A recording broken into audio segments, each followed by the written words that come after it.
اور سب سے بڑی کامیابی ایمان کو دنیا سے بچا کر لے جانا ہے۔ جو بندہ دنیا کے اندر ایمان کو بچا کر رکھتا ہے اور جب دنیا سے جاتا ہے تو ایمان کو محفوظ کر کے بچا کر کے دنیا سے لے کر جاتا ہے، تو وہی بندہ دنیا میں اور آخرت میں کامیابی کا مصداق بنتا ہے۔ اور اگر انسان ساری زندگی نیک اور پاکیزہ بنا رہا،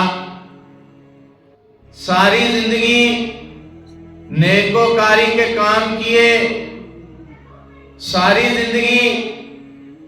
ایمان تقوی اور طہارت والی زندگی گزاری، ساری زندگی جو ہے کوئی گناہ نہیں کیا،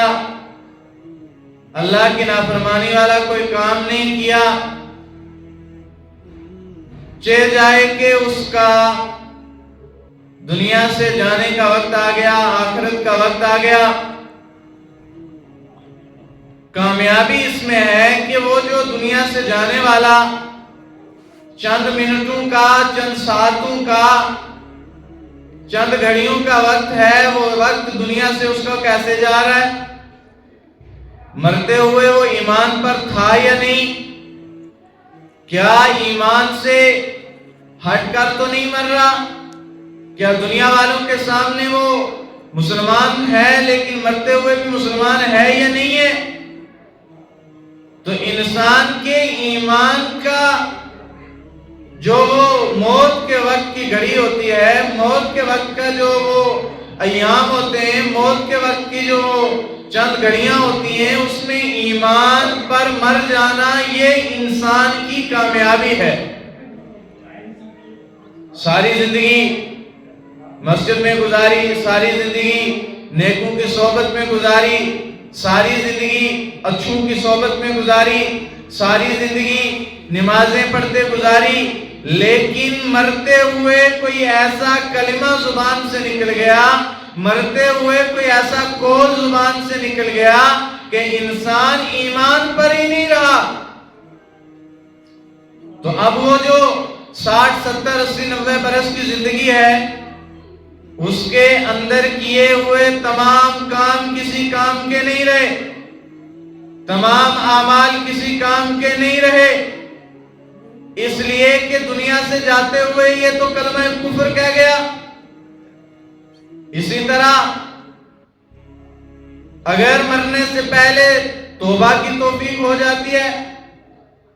مرنے سے پہلے جو ہے اللہ کا خوف دل میں پیدا ہو جاتا ہے، تو وہ اس خوف کی وجہ سے، اس ڈر کی وجہ سے وہ اللہ سے معافی مانگتا ہے، اللہ سے توبہ کرتا ہے، تو اب جب اس نے توبہ کر لی تو اب اس کے پچھلی کیسی بھی زندگی گزری ہے اللہ تبارک و تعالیٰ اس کو اس کے اوپر معاف فرما دیتے ہیں۔ تو ان تمام اعمال کا، اس سارے عرصے کا، یہ موت کے وقت کا یہ جو لمحہ ہے، اس کا تعلق انسان کی زبان کے ساتھ ہے۔ حضرت معاذ بن جبل رضی اللہ تعالی عنہ، علماء کا قیامت کے دن جس شخص کے ہاتھ میں جھنڈا ہوگا، وہ شخص کتنا بڑا آدمی ہوگا، اس کے علم کا کیا مقابلہ ہوگا، اس کا علم کتنا ہوگا۔ اس لیے کہ حضرت معاذ رضی اللہ تعالی عنہ کو حضور علیہ السلام نے بٹھایا اور حضور علیہ السلام نے فرمایا، معاذ تجھے پورے دین کا خلاصہ بتاؤں، معاذ تجھے سارا دین بتاؤں کیا ہے؟ تو حضرت معاذ بن جبل رضی اللہ تعالی عنہ نے حضور علیہ السلام سے فرمایا، یا رسول اللہ صلی اللہ علیہ وسلم ضرور بتلائیے گا۔ چنانچہ حضور علیہ السلام نے اپنی زبان کو باہر نکالا اور اپنی دونوں انگلیوں کے ساتھ پکڑ کر فرمایا معاذ سارے دین کا خلاصہ یہ زبان ہے. اگر یہ ٹھیک بولی، اگر اس نے سچ بولا، اگر یہ جھوٹ سے باز آئی، اگر یہ غیبت سے محفوظ رہی، اگر اس نے کسی کا دل نہیں دکھایا، اگر اس نے کسی پر تنقید نہیں کی، اگر اس سے کسی کے لیے بہتان نہیں لگایا، اگر اس نے اس سے کسی کے دل پر وار نہیں کیا، تو سمجھو کہ وہ کامل ایمان والا ہے.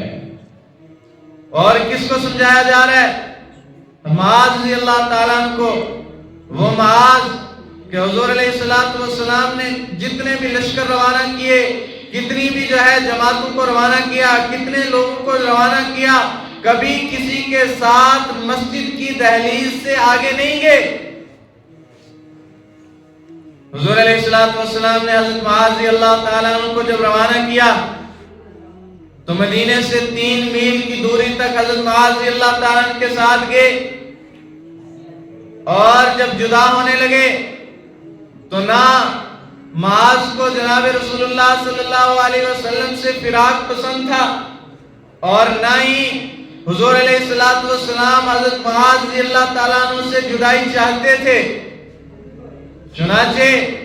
جب روانہ ہونے لگے تو حضرت معاذ رضی اللہ تعالیٰ عنہ رونے لگے، سسکی پر انداز ہوئے. حضور علیہ السلام نے حضرت معاذ رضی اللہ تعالیٰ عنہ کو روانہ کرتے ہوئے فرمایا معاذ آج تجھے میں اللہ کے حوالے اور اللہ کے امان میں دیتا ہوں. ہو سکتا ہے جب تیری واپسی مدینے میں ہو سکتا ہے جب تو واپس مدینے میں پہنچے تو میری قبر کو پائے، مجھے زندہ نہ پائے. چنانچہ ایک اور حادثہ تھا. حضور علیہ السلام نے حضرت معاذ رضی اللہ تعالیٰ عنہ کی طرف پیٹ کی، اور حضور علیہ السلام کی بھی آنکھوں سے آنسو جاری ہوئے. یہ محبت تھی، یہ تعلق تھا. اور اتنا بڑا صاحب علم کہ جس کے ہاتھ میں علماء کا جھنڈا، اس کو سمجھایا بھی کیسے کہ جس طرح بچوں کو سمجھایا جاتا ہے، اس کو بتلایا بھی کیسے کہ جس طرح معلم اپنے چھوٹے سے شاگرد کو سمجھاتا ہے. معاذ اس زبان کو قابو میں رکھنا، اس کی حفاظت کرنا اور ایمان کو دنیا سے بچا لے جانے کا ایک واحد ذریعہ ہے. بعض مرتبہ ایسا ہوتا ہے کہ انسان نیکیوں کے پہاڑ کرتا ہے، نیکیوں کے آخری انتہا تک پہنچ جاتا ہے. اتنی بڑی نیکیاں ہوتی ہیں کہ اس کی نیکیاں آسمان تک لگنے کے برابر ہو جاتی ہیں،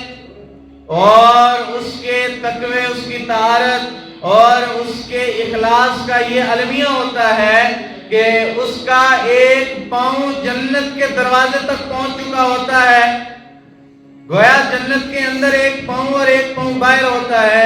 زبان سے کوئی ایسا کلمہ، کوئی ایسا بول بولتا ہے کہ اللہ تبارک و تعالی جنت کے بیچ داخل ہوتے ہوئے اٹھا کے جہنم میں ڈال دیتے ہیں. اور بعض مرتبہ یوں ہوتا ہے کہ انسان کی زندگی ایسے گزری ہوتی ہے کہ اس نے اللہ کی نافرمانی، اللہ کی بغاوت میں کوئی لمحہ نہیں چھوڑا ہوتا اور جہنم تک پہنچ چکا ہوتا ہے. زبان سے کوئی ایسا کلمہ نکلتا ہے کہ اللہ تبارک و تعالیٰ اس کو اٹھا کر جنت تک پہنچا دیتے. گویا سارے دین کا، سارے نیکیوں کا، سارے اعمال کا دار و مدار انسان کی زبان کے ساتھ ہے. حضرت ابو دجانہ رضی اللہ تعالیٰ عنہ بدری صحابی، حضور علیہ السلام نے فرمایا، اللہ تبارک و تعالیٰ نے بدر والوں کے لیے فرمایا وَكُلًّا وَعَدَ اللَّهُ الْحُسْنَى. آج کے بعد بدر والے کچھ نہ کریں، آج کے بعد کوئی نیکی نہ کریں، اس کے باوجود بھی اللہ سبحانہ و تعالیٰ نے بدر والوں کے ساتھ جنت کا وعدہ کیا ہے. اور حضرت ابو دجانہ رضی اللہ تعالیٰ عنہ بدری صحابی، احد میں لڑائی لڑنے والے صحابی، اور احد کے موقع پر جناب رسول اللہ صلی اللہ علیہ وسلم نے اپنی تلوار اٹھائی اور یہ کہا کہ میری تلوار کون لینا چاہتا ہے؟ چنانچہ بہت سارے صحابہ اٹھے، جس میں حضرت اسامہ، حضرت عمر بن خطاب اور حضرت ابو دجانہ رضی اللہ تعالیٰ عنہ بھی تھے۔ حضور علیہ السلام نے فرمایا کہ میری اس تلوار کا حق کون ادا کرے گا؟ چنانچہ سارے کے سارے بیٹھ کے اور یہ تین کھڑے رہے، حضرت اسامہ جو ہے اور حضرت ابو دجانہ اور حضرت عمر رضی اللہ تعالیٰ عنہ۔ فرمایا حضور علیہ السلام نے اپنی شمشیر کو باہر نکالا اور حضرت ابو دجانہ کے ہاتھ میں دی اور کہا جا اس سے لڑ۔ اور احد کے موقع پر جب تلوار لی تو روایات میں آتا ہے حضرت ابو دجانہ رضی اللہ تعالی عنہ کفار کی، قریشیوں کی صفوں میں ایسے گھسے کہ اس طرح جو ہے اللہ کے دین کے باغیوں سے بدلہ لیا جیسے شیر نر کسی کے اوپر حملہ کرتا ہے۔ چنانچہ آگے بڑھے اور اللہ کے محبوب صلی اللہ علیہ وسلم تلوار ہاتھ میں تلوار لیے ہوئے، ہندا نے آگے جو ہے دین کے صحابہ اور محافظین اور محبوب کے صلی اللہ علیہ وسلم کے جانثار اور دین کے جو ہے چوکیدار اور محافظ صحابہ کے لیے قصیدے پڑھ رہی ہے اور جو ہے صحابہ کے لیے جو ہے وہ قصیدے پڑھ رہی ہے۔ حضرت ابو دجانہ رضی اللہ تعالیٰ عنہ نے تلوار نکالی اور حضرت جو ہے ہندا کے سر کے اوپر رکھی اور جب مارنے لگے تو پیچھے سے صحابی نے کہا آپ نے اپنے ہاتھ کو پیچھے کیوں روک لیا، حملہ کیوں نہیں کرتے؟ اتنا پیارا جواب جو تاریخ کے اوراق پر آج تک نقش ہے۔ حضرت ابو دجانہ رضی اللہ تعالیٰ نے فرمایا میں نبی کی تلوار سے کسی عورت کا خون جو ہے نبی کی تلوار کے ساتھ لگانا گوارا نہیں کرتا۔ میں کسی کمزور کو، میں کسی عورت کو نبی کی تلوار کے ساتھ مار کر یا اس تلوار کے ساتھ حملہ کر کے اللہ کے نبی کی تلوار کی توہین نہیں کرنا چاہتا اور اس کے خون کے ساتھ اپنے محبوب کی تلوار کو گندا نہیں کرنا چاہتا۔ فرمایا جو ہے جب شہید ہوئے جنگ یمامہ میں تو یمامہ کے موقع پر صحابہ کرام رضوان اللہ تعالی علیہ مجمعین پاس ہیں اور حضرت ابو دجانہ رضی اللہ تعالیٰ عنہ فرماتے ہیں اے میرے ساتھیوں، میرے بھائیوں، میری زندگی کے جو ہے ہر پہلو میں ساتھ رہنے والوں، میرے ساتھ جہاد میں لڑنے والوں اور اللہ کے نبی کے دین کا تحفظ ساتھ کھڑے ہو کر کرنے والوں، میں تمہیں بتاؤں کہ میرے پاس مغفرت کا کیا ذریعہ ہے؟ میں تمہیں بتاؤں کہ میرے پاس نجات کی کون سی چیز ہے؟ صحابہ رضی اللہ تعالیٰ نے اپنے چشم تصور میں یہ سوچا ہوگا شاید یہ کہیں گے کہ میں نے جو ہے نبی کی تلوار کے ساتھ احد کی لڑائی میں جنگ لڑی، یا یہ کہیں گے کہ میں بدری صحابی ہوں اور 25 غزوات جو جناب نبی رحمت صلی اللہ علیہ وسلم نے زندگی میں لڑے اس ہر غزوے میں ساتھ لڑنے والے حضرت ابو دجانہ رضی اللہ تعالیٰ عنہ نے فرمایا کہ صحابہ نے یہ سمجھا کہ یہ کہیں گے کہ ہم نے جو ہے یہ کہیں گے کہ حضرت ابو دجانہ یہ فرمائیں گے کہ میں نے نبی کے ساتھ جو ہے غزوات ہر غزوے میں جو ہے شراکت دار ہوں، میں بدر کا صحابی ہوں، میں احد میں لڑنے والا ہوں اور میں اس طرح جو ہے اللہ کے راستے میں شہید ہونے والا ہوں۔ جب حضرت ابو دجانہ رضی اللہ تعالیٰ عنہ نے جواب دیا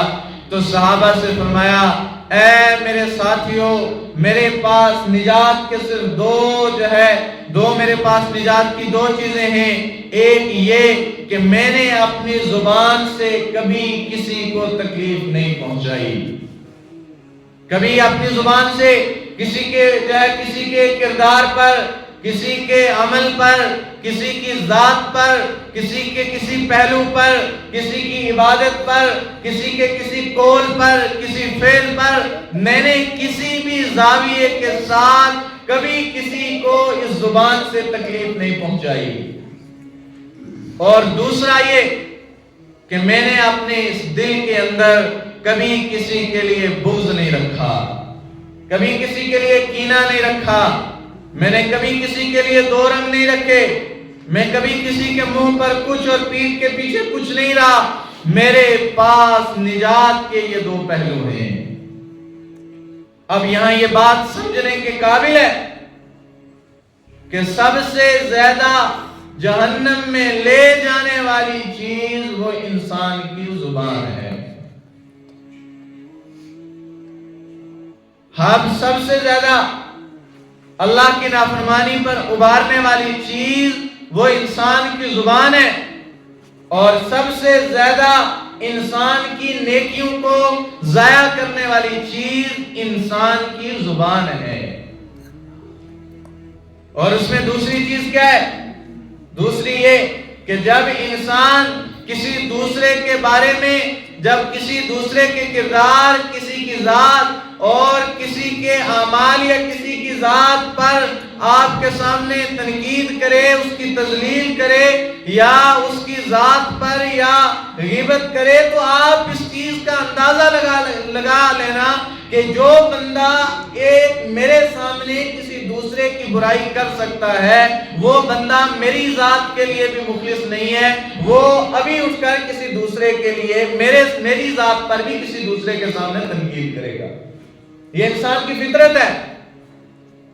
جو انسان دوسرے پر کیچڑ اچھالے، کسی کی پیٹھ پیچھے غیبت کرے، اس سے یہ اندازہ لگا لے کہ یہ بندہ میری ذات کے لیے بھی مخلص نہیں ہے۔ اگر یہ میرے سامنے دوسرے کے بارے میں جو ہے اس کی غیبت کر رہا ہے، اس کی تذلیل کر رہا ہے، اس کی ذات پر جو ہے تنقید کر رہا ہے، تو وہ میرا کتنا محافظ ہوگا، وہ میرا فرمانبردار کتنا ہوگا۔ اور دوسری بات یہ جو سب سے بڑی غلط فہمی ہے وہ یہ ہے کہ جب یہ اپنی بات کسی کے سامنے کہتا ہے تو اس میں جو ہے اپنی بات کو حقیقت پر مبنی ثابت کرنے کے لیے اس جملے کا تکرر ضرور کرتا ہے کہ میں یہ آپ کے سامنے بات نہیں کر رہا ہوں، میں یہ ہمت بھی رکھتا ہوں کہ اس کے سامنے بھی یہ بات کر سکتا ہوں۔ یہ سب سے بڑی غلط فہمی ہے۔ جناب رسول اللہ صلی اللہ علیہ وسلم نے امام العلماء معاذ اللہ تعالیٰ فرمایا، معاذ اسی کی وجہ سے دین بچ سکتا ہے۔ حضور علیہ السلام کی ساری زندگی 63 سالہ زندگی، اس میں چاہے مکی ہو یا مدنی زندگی ہو، نبوت کا پہلو ہو یا غیر نبوت کا پہلو ہو، اس 63 سالہ زندگی میں جناب رسول اللہ صلی اللہ علیہ وسلم کی زبان سے کبھی کسی ایمان والے یا غیر ایمان والے کی ذات پر تنقید نہیں ہوئی ہے۔ حضرت عمر بن خطاب رضی اللہ تعالیٰ ایمان میں داخل ہوئے اور حضور نے فرمایا نماز کا وقت ہو گیا عمر، چلو نماز پڑھیں۔ کہا کہاں پڑھنی ہے؟ کہا مکے کے اندر کعبے میں داخل ہو کر پڑھیں گے، جو ہے پڑھنی تو کہا کہاں پڑھیں گے؟ کہا گھر کے اندر یہیں پڑھیں گے۔ کہا تو بیت اللہ میں کیوں نماز نہیں پڑھتے جو اللہ کا گھر ہے؟ یہ نہیں کہا کہ عمر تو ہی ہمیں جانے سے روکتا تھا، بلکہ یوں اس انداز میں کہا، عمر آپ کے قریشی بھائی پسند نہیں کرتے کہ ہم کعبہ کے اندر داخل ہو جائیں۔ اب جو ہے صاحب فراش جو ہے حضرت عمر رضی اللہ تعالیٰ نے فوراً اس جملے سے یہ سمجھا کہ حضور علیہ السلام نے کہا تو مجھے، لیکن جو ہے یہ مجھے جو ہے ظاہر ہو کر یہ بات کہنی پسند نہیں کی، اس لیے کہ مکے میں کعبہ کے اندر داخل ہونے پر اگر کسی کی روک تھی تو حضرت جو ہے عمر بن خطاب رضی اللہ تعالیٰ نے لگائی تھی کہ کوئی مسلمان کعبے کے اندر داخل ہو کر نماز نہیں پڑھ سکتا۔ چنانچہ حضور علیہ السلام نے جو ہے عزت نفس کا خیال رکھا اور حضرت عمر رضی اللہ تعالیٰ عنہ کو کہا کہ زمانہ جہالیت کی کوئی بات تیرے سامنے میں نہیں کر کے تجھے ذلیل نہیں کرنا چاہتا۔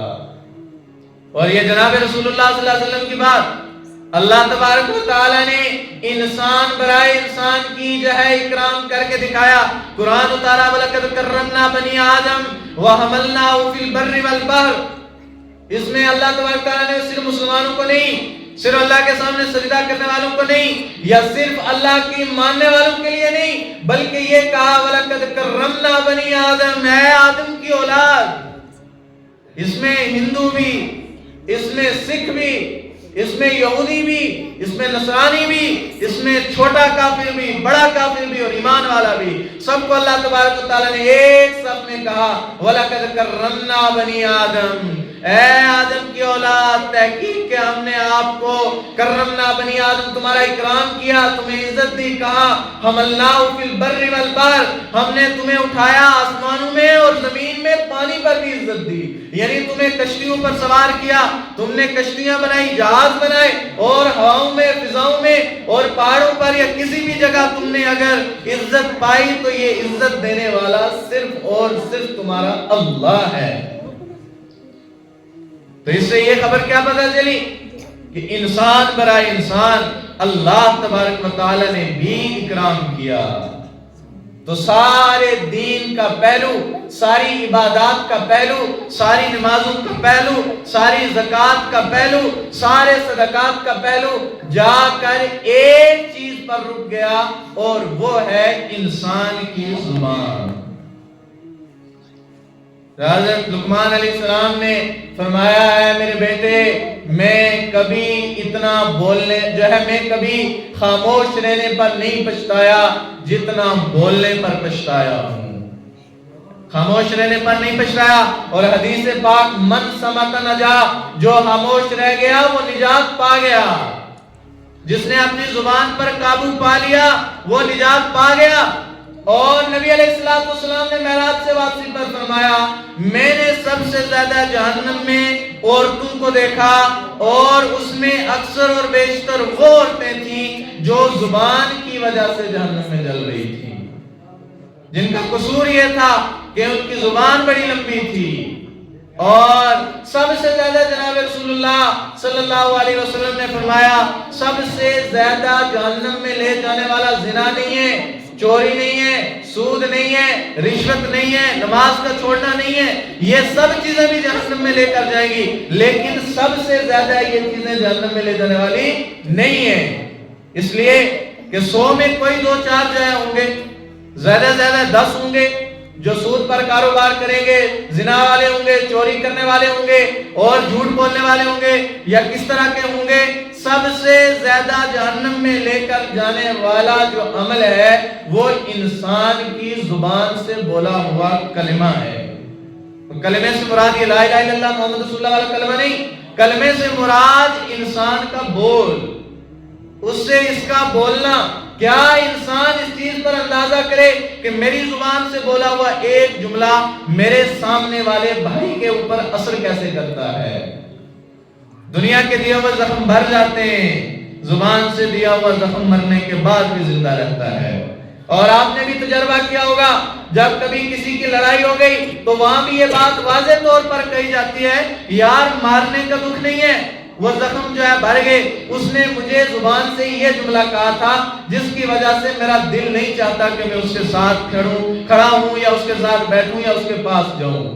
تو معلوم کیا ہوا، بظاہر زخم بھر جاتے ہیں، زبان کا دیا ہوا زخم بھرتا نہیں ہے۔ اور یہ زبان سے دیا ہوا زخم انسان کی ساری زندگی سجدے میں سر رکھ کے توبہ کرنے کے باوجود بھی معاف نہیں ہوتا، اس لیے کہ یہ انسان کے حقوق العباد کے ساتھ شامل ہے، اور حقوق العباد تب جا کر معاف ہوتے ہیں جبکہ وہ بندہ اس کو معاف کرے۔ اگر وہ جنت کا جو ہے جنت کا حقدار ہوا لیکن حقوق العباد اس کے معلق رکھے، معاف نہ کیے گئے، وہ جنت میں کبھی تک نہیں جا سکتا، چاہے قیامت کی صبح کیوں نہ آئے، حتیٰ کہ وہ جو ہے حقوق العباد کا حقدار اس کو اللہ اور اللہ کے رسول کے ہاتھ میں معاف نہ کر دے۔ تو اس لیے